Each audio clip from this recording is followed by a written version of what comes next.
قوت اور صداقت ایک ہی طاقت کے نام ہے اور اسی طاقت کو عقیدہ کہتے ہیں۔ یہ طاقت اختلاف پر برہم نہیں ہوتی، قوت بغاوت سے ڈرتی نہیں، صداقت آفتاب کی طرح ہے جسے کسی کاذب اندھیرے کا ڈر نہیں ہوتا۔ عقیدہ اتنا مطمئن ہوتا ہے کہ اسے کسی اختلاف کا خوف نہیں ہوتا۔ خوف زدہ عقیدہ نہیں رہ سکتا۔ ساری کائنات بھی اگر مخالف ہو جائے تو اللہ اور اللہ والوں کو فرق نہیں پڑتا۔ عقیدے کی طرح سیاست میں اختلاف رائے حیات سیاست ہے۔ مخالف رائے کو تباہ کرنے کی آرزو کرنے والا دور عارضی رہتا ہے۔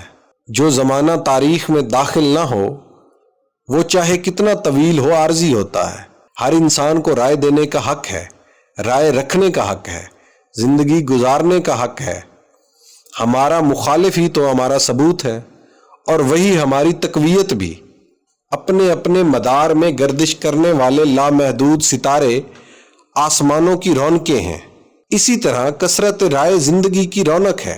جس طرح ہم اپنی رائے کو معتبر سمجھتے ہیں، اسی طرح دوسرا انسان بھی اپنی رائے کو معتبر اور مستند سمجھتا ہے۔ اپنا احترام مقصود ہو تو اختلاف رائے کا بھی احترام ہونا چاہیے۔ اگر میں رات کو آفتاب دیکھتا ہوں تو مجھے اس شخص کا بھی احترام کرنا چاہیے جو دن کو تارے دیکھتا ہے۔ ہر چند کے دونوں باتیں بظاہر ناممکن ہیں۔ ہم اپنی خوش فہمی کو آگہی کہتے ہیں اور دوسروں کی آگہی کو غلط فہمی۔ تعجب ہے، یوم حساب سے پہلے ہم ایک دوسرے کی عاقبت خراب کرنے میں مصروف ہیں۔ ہم خود کو جنت کا مکین سمجھتے ہیں اور دوسروں کو دوزخ کا ایندھن، حالانکہ معاملہ اس کے برعکس بھی ہو سکتا ہے۔ ہم خود کو اہم بلکہ بہت ہی اہم سمجھتے ہیں۔ ہم اپنے خیالات میں خود کو VIP سمجھتے ہیں۔ یہ ہماری کم ظرفی ہے۔ سیاست میں ہم اپنی جماعت کو محب وطن سمجھتے ہیں اور دوسری جماعتوں کو غدار۔ اپنی رائے پر مغرور ہونے والا انسان صحت رائے سے محروم ہو جاتا ہے۔ ان پر اصلاح کے دروازے بند ہو جاتے ہیں۔ وہ بھول جاتے ہیں کہ وہ انسان ہیں، خطا و نسیان، ظلم و جہالت کے پتلے۔ اختلاف کا احترام کرنا چاہیے۔ مخالف کی اصلاح محبت سے کی جائے، مروت سے کی جائے۔ مخالفت شعور میں نکھار پیدا کرتی ہے۔ باد مخالف بلند پروازی کا زینہ ہے۔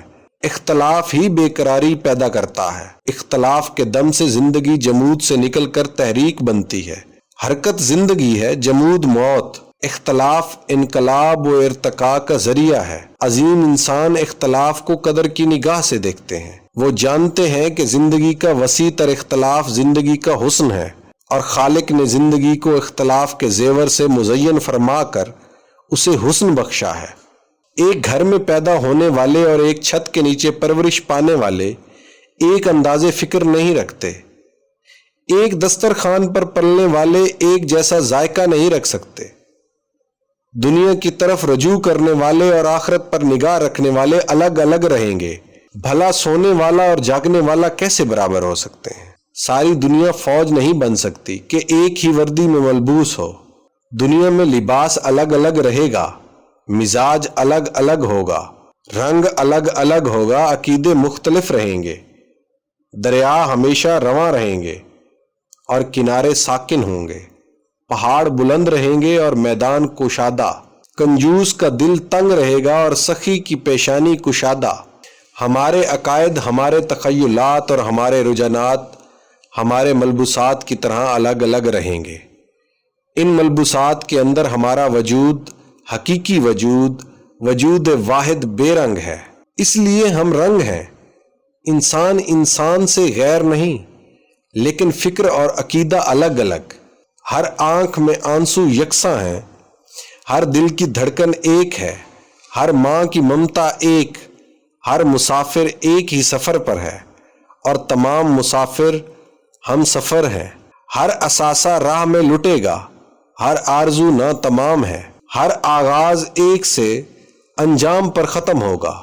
رنگا رنگ جلوے، ہمہ رنگ نظارے حسن اختلاف کے دم سے ہیں، اور یہ اختلاف اس وقت تک ختم نہیں ہوتا جب تک بے رنگ کا جلوہ نظر نہ آئے۔